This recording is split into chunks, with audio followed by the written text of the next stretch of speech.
अस्सलाम वालेकुम। मेरा नाम डॉक्टर अनवर बाबानी है और आज हम बात कर रहे हैं कि दांत निकलवाने के बाद नया दांत उस जगह पर लगवाना क्यों ज़रूरी है, उसके लगवाने के फ़ायदे क्या हैं, उसके ऑप्शंस क्या हैं, नए दांत लगवाने के हमारे पास क्या ऑप्शंस आते हैं और उसको ना लगवाने के क्या क्या नुकसानात हो सकते हैं।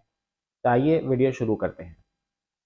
सबसे पहले बात आती है कि हम जब दांत निकलवाते हैं तो दांत निकलवाने के बाद वो जगह खाली हो जाती है। जगह खाली होने की वजह से जो आगे वाला दांत है या उसके जो पीछे वाला दांत है वो ऐसे ऐसे करके मूव करके वो जगह बंद करना शुरू कर देते हैं।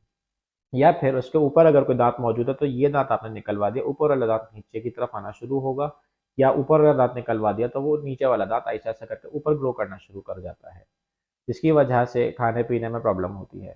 दूसरी बात कि उसके जो नुकसानात में आती हैं वो ये कि आपका जो मोलर दांत है, जो मोलर्स हैं, हमारी पीछे जो दाढ़ें मौजूद हैं, वो फंक्शनल दांत हैं हमारे, मतलब हमारे खाने पीने में, चबाने में वो काम आते हैं।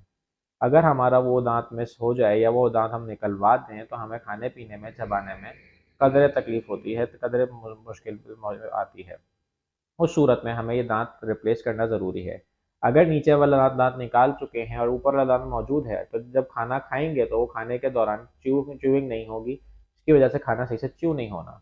या ऊपर वाला दांत निकाल दिया और नीचे वाला दांत अगर छोड़ा मौजूद है तो उस सूरत में भी ऐसा ही होगा कि खाने पीने में आपको प्रॉब्लम महसूस होगी, क्योंकि वो खाना सही से चब नहीं रहा। इसकी वजह से हम रिकमेंड करते हैं कि आपके दांत आपको रिप्लेस करवाने चाहिए टाइमली। दूसरा जो नुकसान है दांत निकलवाने के बाद उस जगह पर रिप्लेसमेंट ना करवाने का, वो ये है कि आपकी जो हड्डी है वो आहिस्ता आहिस्ता घुलना शुरू हो जाती है, वहाँ पे बोन लॉस होना शुरू हो जाता है, और जिसके बाद फिर एक टाइम बाद हम वहाँ पे नया दांत लगाना मुश्किल हो जाता है, ख़ास तौर पे जब हम इम्प्लांट की तरफ मूव करना चाहते हैं।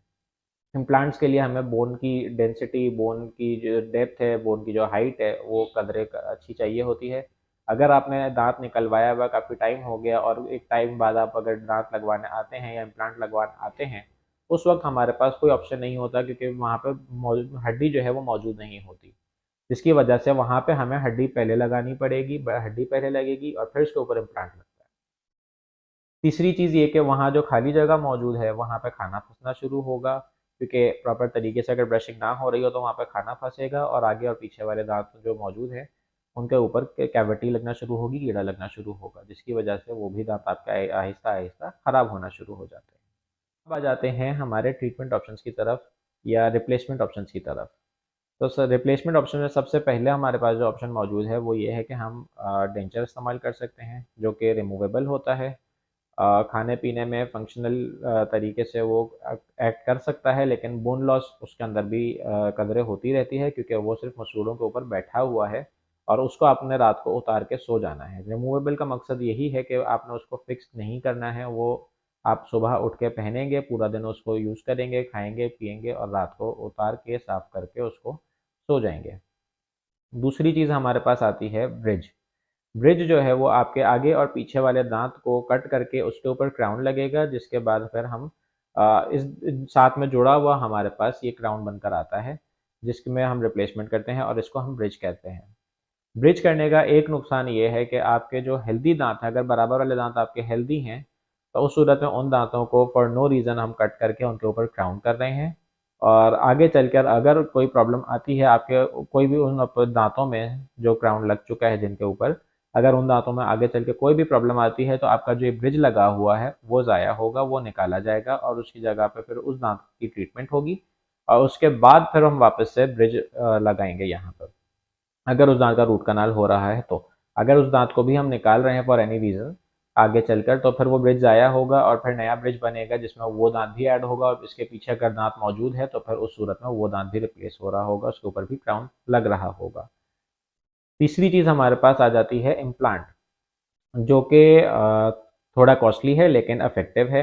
उसमें जो है आपकी स्क्रू लगता है आपकी हड्डी के अंदर, और उस स्क्रू को हम इम्प्लांट कहते हैं बेसिकली। हड्डी के अंदर वो स्क्रू लगेगा, उसके बाद वो आपका एक तरह से नेचुरल टूथ की तरह एक्ट कर रहा है, लेकिन उसको रिप्लेस करने के लिए हमें सबसे पहले ज़रूरत है एक अच्छी बोन की, बोन हाइट की, बोन डेंसिटी की, बोन की विड्थ की, ताकि इम्प्लांट उसमें जा सके, उसको होल्ड कर सके। और जब वो इम्प्लांट होल्ड हो कर लेता है उसके बाद हम उसके ऊपर क्राउन करते हैं। एक्ट वो बिल्कुल नेचुरल तरीके से करता है, बिल्कुल नेचुरल टूथ की तरह एक्ट करता है, लेकिन उसके जो ऑप्शन लिमिटेड होते हैं, क्योंकि अगर आपने कुछ टाइम बाद इम्प्लांट करवाया दांत निकलवाने के, तो बोन वहाँ पे आहिस्ता आहिस्ता घुलना शुरू हो जाती है, जिस सूरत में फिर हमें वहाँ पे पहले बोन ग्राफ्ट करना पड़ता है, आर्टिफिशियल बोन लगानी पड़ती है, और उसके बाद हम वहाँ पे इम्प्लांट करते हैं। पहले बोन ग्राफ्ट होगा, उसको स्टिच करेंगे, बोन पहले वहाँ पे बनेगी, उसके बाद ही हम इम्प्लांट कर सकते हैं, और इम्प्लांट के सक्सेसफुल होने के चांसेस उसी वक्त फिर होते हैं। इसलिए मेरा रिकमेंडेशन आपको ये है कि आप जब भी अपना दांत निकलवाइए, साथ में रिप्लेसमेंट ऑप्शंस अपने डॉक्टर के साथ ज़रूर डिस्कस कीजिए कि आप क्या क्या ऑप्शंस आपके पास अवेलेबल हैं। कुछ केसेस में हमारे इम्प्लांट्स रिकमेंडेड नहीं होते, जिसमें आपके हाई ब्लड शुगर के पेशेंट्स हैं, आपके बिस्फॉस्फोनेट्स के साथ जो पेशेंट्स आ रहे हैं, या कोई और मेडिकल इमरजेंसी वाले पेशेंट्स जो होते हैं, ऐसे केसेस में हम पहले इम्प्लांट्स रिकमेंड नहीं करते। तो आपको ज़रूरत यह है कि आप जब भी अपना दांत निकलवाइए, आप ज़रूर अपने डेंटिस्ट के साथ को पूरी पहले अपनी हिस्ट्री दीजिए कि आपको क्या क्या मेडिकल प्रॉब्लम्स हैं, आप कौन कौन सी मेडिसिन ले रहे हैं, और इसके अलावा आप जो है आपके लिए क्या रिकमेंडेड ऑप्शंस हैं कि आप रिप्लेसमेंट करवा सकें। डेंचर्स जो हैं वो कदरे सस्ते हैं ब्रिज के मुकाबले में, और इम्प्लांट जो है वो ब्रिज के मुकाबले में कदर महंगा है। एट टाइम्स आपकी अफोर्डेबिलिटी देखते हुए डेंटिस्ट बात कर रहे होते हैं कि आपके लिए क्या अफोर्डेबल है, क्या इजी है, क्या मैनेजेबल है।